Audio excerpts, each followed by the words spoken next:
Hai guys, welcome back to my YouTube channel. Nah guys, kali ini aku bakal bahas pengalaman aku ketika mengikuti salah satu seleksi kerja lagi nih guys, di salah satu perusahaan outsourcing yang bisa dikatakanlah terbesar lah ya di Indonesia. Nah guys, tapi sebelum aku bahas pengalamanku step by step ketika seleksi di perusahaan ini, jangan lupa ya guys untuk subscribe channel YouTube aku ini, biar nanti kedepannya aku makin semangat buat konten-konten yang bermanfaat lagi buat kalian semua ya guys. Oke lah guys, langsung aja ya, tanpa berbasa-basi kita langsung aja bahas step by step gimana sih pengalaman aku ketika mengikuti seleksi di PT Mitrakom Eka Sarana. Nah, Mitrakom Eka Sarana ini pasti buat kalian para job seeker pasti nggak asing lagi kan nama PT Mitrakom Eka Sarana ini. Nah, PT Mitrakom Eka Sarana ini merupakan salah satu perusahaan outsourcing terbesar di Indonesia. Dia itu kantor utamanya ada di Jakarta, di daerah Kuningan sana, dan punya cabang juga di daerah Semarang. Nah, beberapa waktu lalu, tepatnya di tahun 2020-an awal, sekitar 2019 awal, 2019 akhir 2020 awal, aku tuh waktu itu tuh masih nganggur ya guys, istilahnya masih nyari pekerjaan lah ya. Nah, kemudian aku tuh disaranin buat teman aku, coba deh ikut walk interview di MCM atau Mitrakom ini. Nah, pada waktu itu kan kondisinya masih belum ada corona ya, jadi proses seleksi rekrutmen itu masih dijalankan secara offline. Nah, waktu itu aku posisinya lagi di Jakarta. Jadi PT Mitrakom ini dia itu salah satu perusahaan outsourcing. Nah, aku nggak bakal jelasin panjang lebar perusahaan outsourcing ke kalian lah ya, kalian pasti tahu sendiri. Tapi buat kalian yang belum tahu bisa cari tahu sendiri lah ya di internet outsourcing itu apa. Ya intinya outsourcing itu salah satu perusahaan yang menyalurkan tenaga kerja ke perusahaan-perusahaan klien mereka. Jadi kita itu bekerja buat perusahaan lain gitu loh, tapi disalurkan oleh si outsourcing tersebut. Nah, langsung aja ya guys, jadi langsung aja kita ke step-step tahapannya, pengalamannya. Jadi kalau di Jakarta itu Mitrakom kantornya ada di Menara The East di Mega Kuningan sana.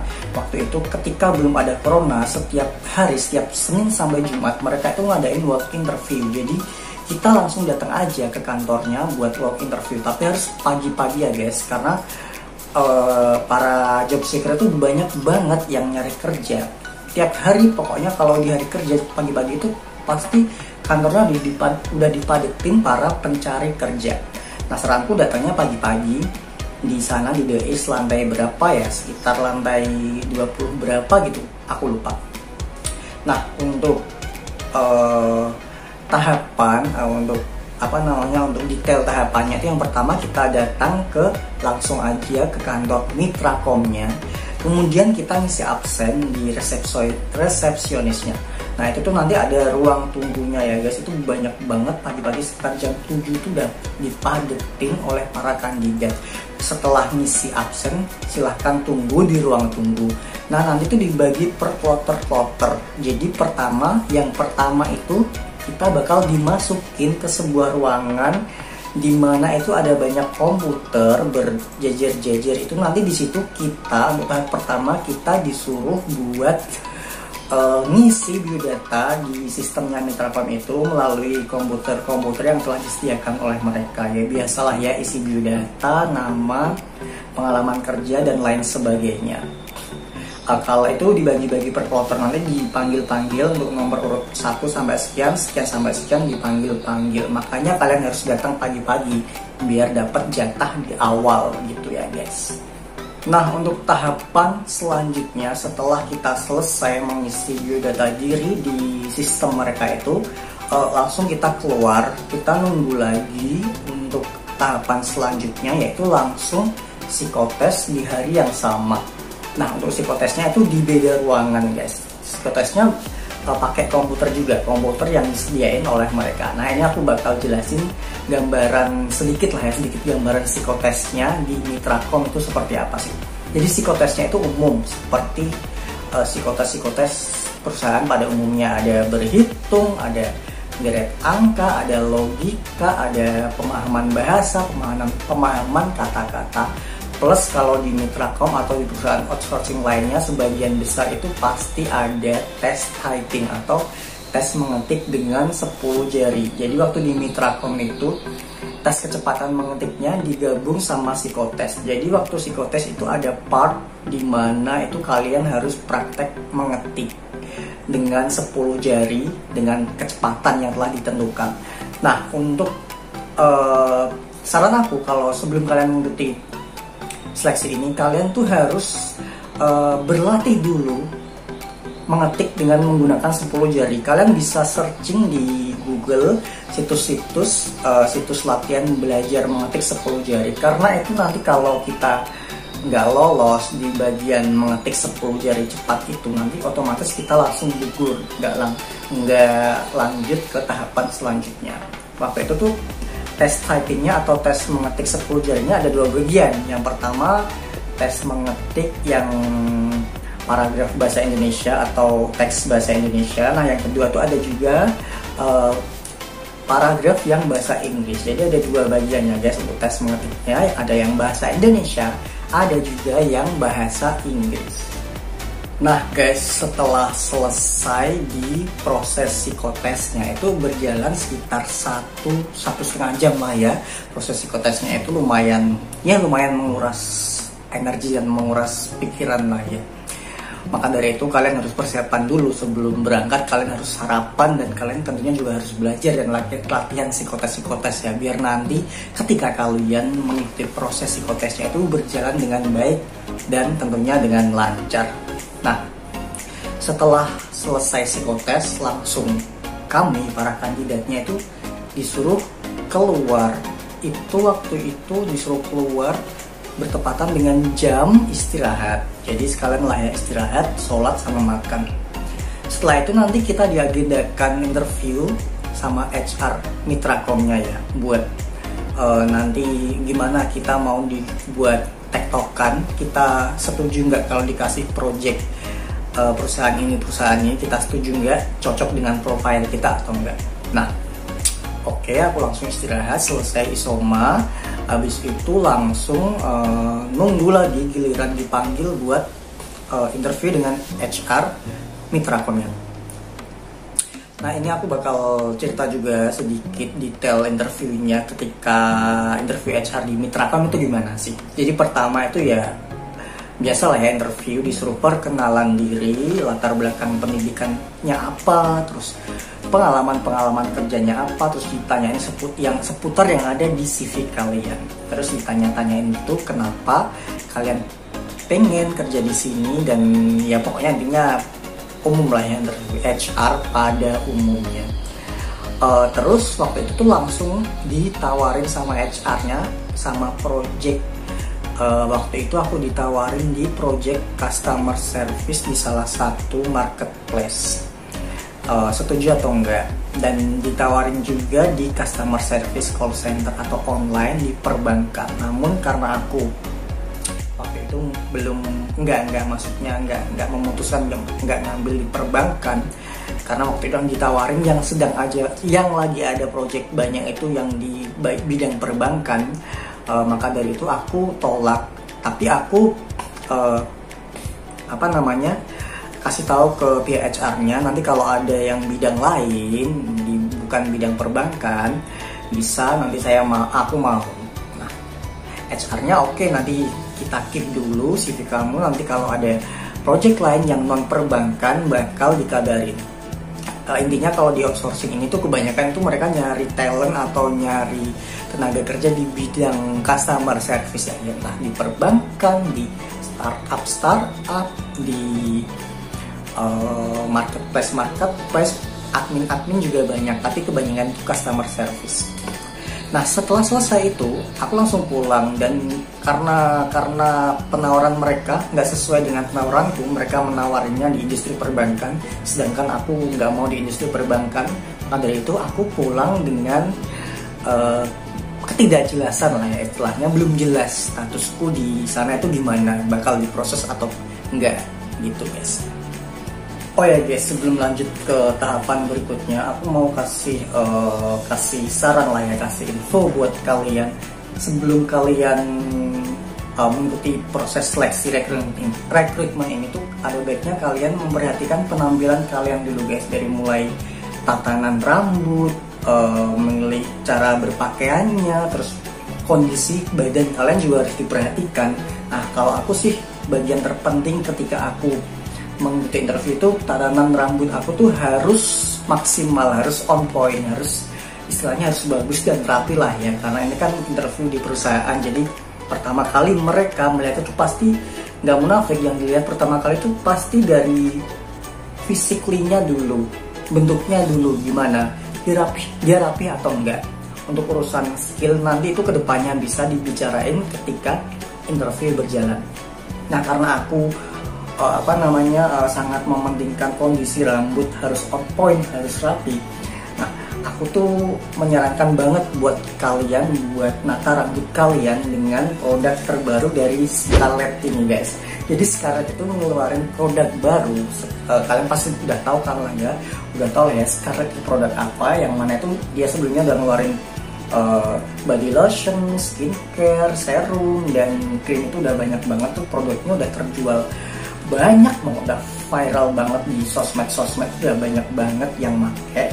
Nah untuk yang produk terbarunya ini tuh Scarlett tuh ngeluarin produk shampoo sama conditioner. Nah ini aku tuh seneng banget karena akhir-akhir ini aku tuh memang lagi mengalami masalah rambut aku kan tipikalnya tipis dan lepek ya guys. Jadi tuh aku tuh udah nyari jenis shampoo yang cocok buat rambutku, tapi tuh belum ada. Nah akhirnya kemarin aku nyoba produk Scarlett ini, ada Jordanian Sea Salt Shampoo sama Jordanian Sea Salt yang conditioner ini produknya.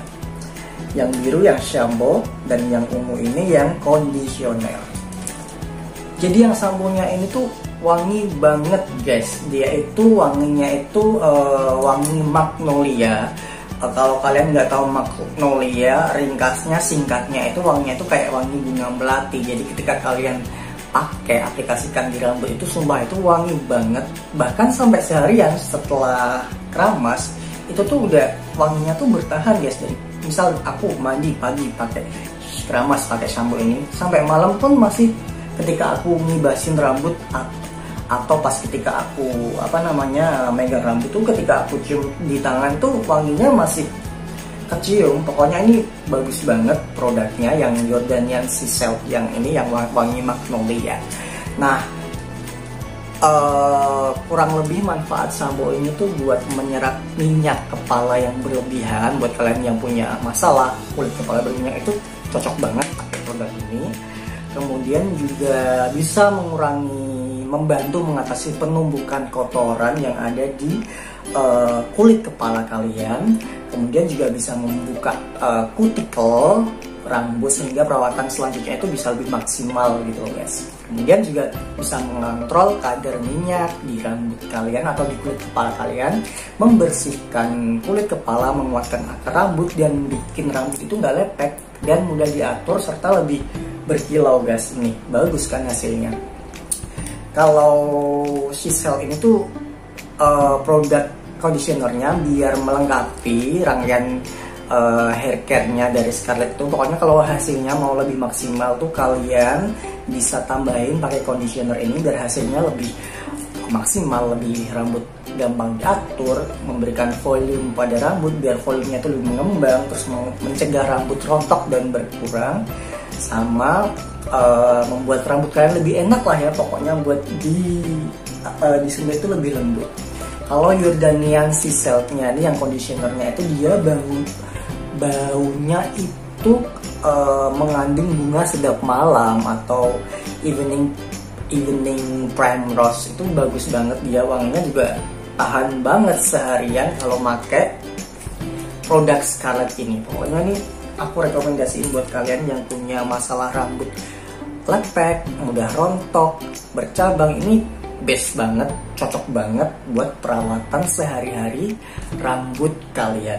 Nah, cara pakainya pun gampang banget ya, kayak keramas biasanya lah ya. Ketika kalian udah bilas rambutnya, langsung tuangkan shampoo-nya ke tangan kalian dan langsung ratakan aja ke rambut kalian sampai berbusa. Kalau conditionernya dipakai setelah memakai shampoo, jadi kita ratakan ke batang, nanti langsung kita ratakan, kita ratakan ke ujung dari batang sampai ke ujung rambutnya. Nah, kalau conditionernya ini usahakan jangan terkena langsung dengan kulit kepala ya guys.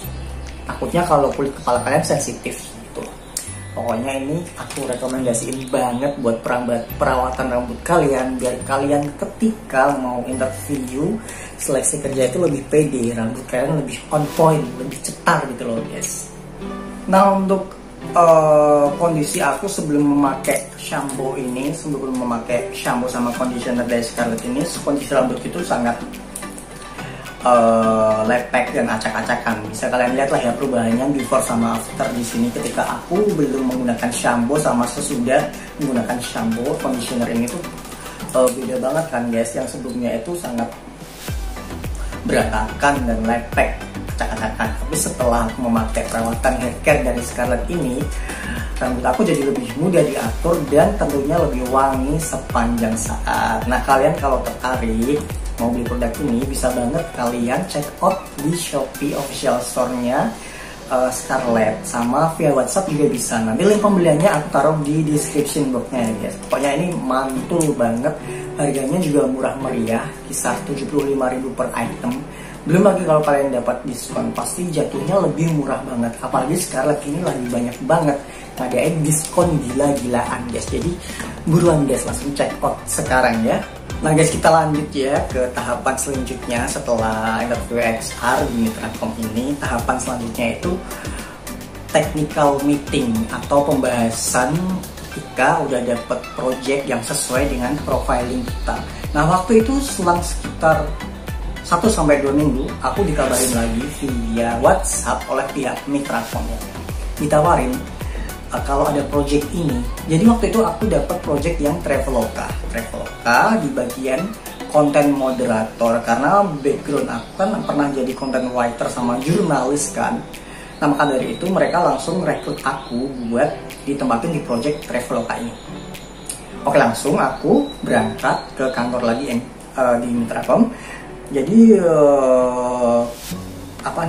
mekanisme technical meeting waktu itu tuh kita dimasukin ke dalam ruangan. Ada beberapa kandidat yang udah diajuin ke project Traveloka, sekitar 7-10 orang masuk ke dalam ruangan, dijelasin sama PIC project Travelokanya kalau detail kerjanya tuh nanti bakal seperti ini. Waktu itu tuh karena ada launching fitur baru di Traveloka, waktu itu Traveloka H di tahun 2020 awal, di tahun 2019 akhir kan dia lagi baru launching untuk Traveloka H. Nah, dia lagi butuh konten moderator buat ngisi identitas atau detail-detail tenan-tenan resto yang bekerja sama dengan Traveloka H. Nah, dia butuh talent yang backgroundnya bisa nulis. Nah, waktu itu aku langsung direkrut, dijelasin kerjanya gimana, mekanismenya gimana, sama langsung dijelasin kisaran gajinya waktu itu. Kalau oke, deal, bakal dijadwalin interview langsung sama pihak Travelokanya guys. Nah, waktu itu aku karena lagi butuh kerja banget ya, jadi waktu itu aku aku ambil. Lagian di Traveloka kan udah bagus kan waktu itu, startup yang udah oke lah ya, udah ternama, dan posisi yang ditawarin juga sesuai sama background aku juga suka nulis. Jadi aku setuju, aku ambil. Terus dijadwalin interview user sama pihak Travelokanya itu seminggu setelahnya.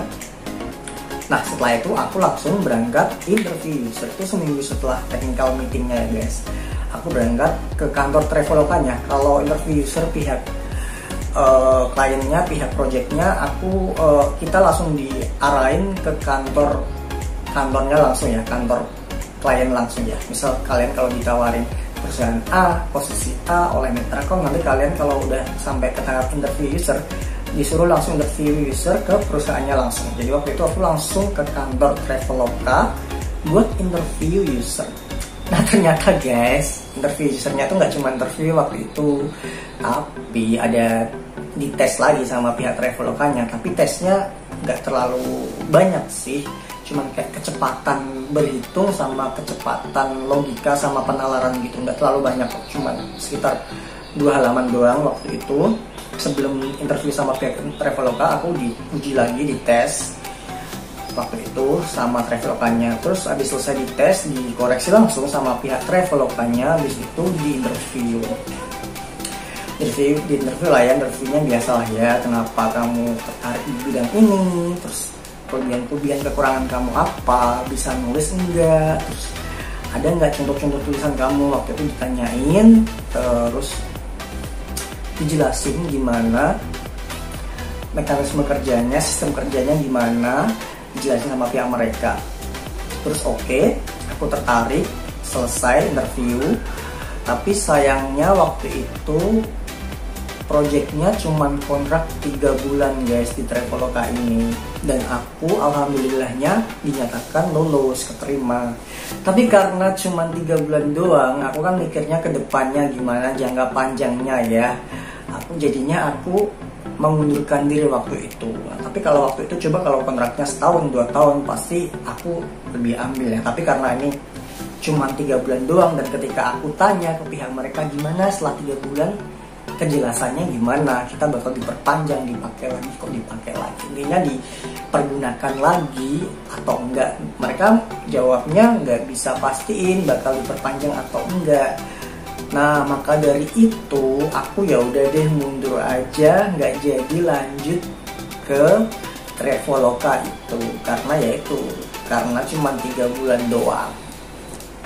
Oke guys, itu tadi pengalaman aku ketika aku mengikuti seleksi di PT Mitrakom Eka Sarana guys. Semoga informasi yang aku berikan ke kalian semua tadi bermanfaat buat kalian semua, dan semoga kalian yang sedang proses mencari pekerjaan atau proses seleksi menunggu informasi dari perusahaan, semoga semua dilancarkan dan semoga kalian segera mendapatkan pekerjaan yang sesuai dengan keinginan kalian.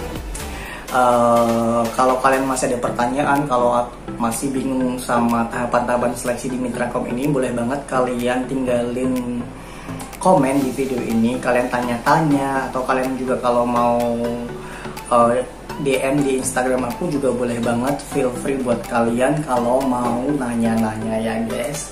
Oke guys, itu aja, semoga video ini bermanfaat. See you on next video, bye.